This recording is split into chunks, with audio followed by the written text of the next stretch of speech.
నమస్కారం ఘంటారావానికి స్వాగతం. ముందుగా ప్రధాన అంశాలు. భారీ వర్షాలకు కామారెడ్డి కకావికలం. బురదమయంగా మారిన ఇళ్లను చూసి బాధితుల ఆవేదన.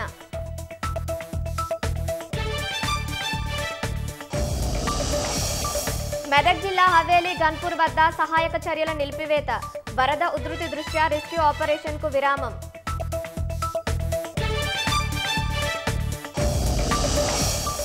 రెండు రోజుల్లో రాష్ట్రానికి 21,325 మెట్రిక్ టన్నుల యూరియా. కాంగ్రెస్ ప్రయత్నాలు ఫలిస్తున్నాయన్న తుమ్మల.